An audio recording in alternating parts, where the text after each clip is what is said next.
మద్యం దందా.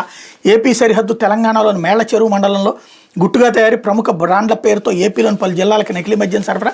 Telangana AP task force దాడిలో భారీగా స్పిరిట్ స్వాధీనం అన్నటువంటి వార్తని హైలైట్ చేశారు. కూటమి ప్రభుత్వంలో రాష్ట్రానికి కల్తీ మద్యం కబళిస్తుంది. టీడీపీ నేతల దందాహానికి అడ్డు అదుపు లేకుండా పోతుంది. అత్యంత హానికరమైన స్పిరిట్తో ప్రముఖ బ్రాండ్ల పేరిట కల్తీ మద్యం తయారు చేస్తున్నారు. రాష్ట్రంలో అన్ని ప్రాంతాలకు సరఫరా చేసి ప్రజల ప్రాణాలతో చెలగాటమాడుతున్నారు. ఏపీకి 5 కిలోమీటర్ల దూరంలో ఉన్న తెలంగాణ సరిహద్దు ప్రాంతం సూర్యాపేట జిల్లా మేళ్ల చెరువు మండలం రామాపురంలో ఈ నకిలీ మద్యం తయారు చేస్తున్నారు. ఇక్కడ తయారైన మద్యంతో పాటు తయారీకి అవసరమైన స్పిరిట్ ఏపీలోని వివిధ ప్రాంతాలకు సరఫరా అవుతుంది.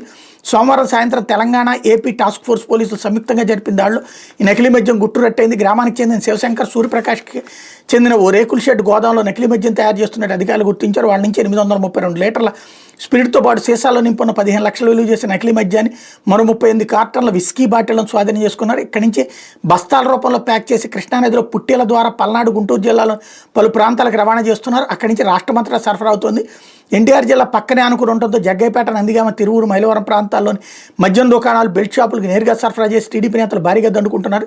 ఇటీవల మైలవరంలోని బార్ అండ్ రెస్టారెంట్లో సైతం కల్తీ మద్యం అమ్మకాలు చేస్తున్నట్టు మందుబాబులు అనుమానం వ్యక్తం చేశారు. విజయవాడలోని ఇదే పరిస్థితి. పాలకొల్లో జరిగిన ఘటనకు సైతం ఈ నకిలీ మద్యం తయారీ గ్యాంగ్తో లింకులో ఉన్నట్టు సమాచారం. ఈ ముఠాలో పల్నాడు ప్రాంతం దుర్గికి చెందిన శ్రీరామ్ మహేష్ కూడా ఉన్నారు. ఈ దందాలో కీలక పాత్ర పోషించిన 6 వ్యక్తులపైన కేసు నమోదు చేశారు.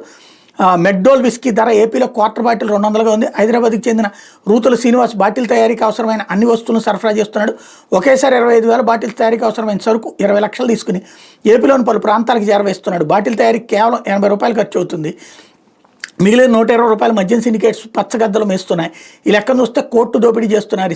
ఈ స్పిరిట్ని హైదరాబాద్లోని శ్రీకృష్ణ ఫార్మాకి చెందిన యజమాని శివచరణ్ సింగ్ ద్వారా శ్రీనివాస్ సరఫరా చేస్తున్నట్టు అధికారులు గుర్తించారు.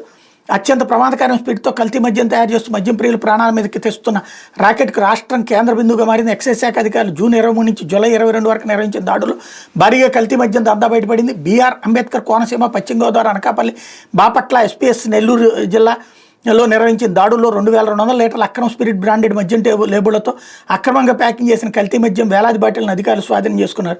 22 మందిని అరెస్ట్ చేశారు. ఈ కల్తీ మద్యాన్ని ఏపీతో పాటు తెలంగాణ, కర్ణాటక తదితర రాష్ట్రాలకు స్మగ్లింగ్ చేస్తున్నట్టు గుర్తించారు. ఈ కల్తీ మద్యం దందాకు హైదరాబాద్లో కృష్ణ ఫార్మా కంపెనీ అక్రమంగా స్పిరిట్ సరఫరా చేస్తున్నట్టు ఎక్సైజ్ శాఖ అధికారులు విచారణలో వెల్లడైంది.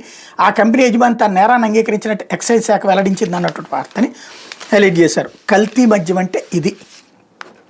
జగన్ సర్కార్ మీదన రాసుకొస్తున్నటువంటి వార్తలు అన్నీ కూడా ఒరిజినల్ మద్యాన్ని, డిస్టిలరీ నుంచి వచ్చిన మద్యాన్ని కల్తీ మద్యం అని ప్రచారం చేశారు. ఇప్పుడు ఒరిజినల్గా కల్తీ మద్యం ఆల్రెడీ షాపుల్లో అమ్ముతున్నారు. అప్పుడు ప్రభుత్వ దుకాణాల్లో అట్లాంటి దొంగ మద్యం దొరకలేదు. ఇప్పుడు దొరుకుతున్నాయి ప్రైవేటు దుకాణాలు. ఏంటిది అన్నటువంటిదే తేల్చుకోవాల్సి ఉంది. లేకపోతే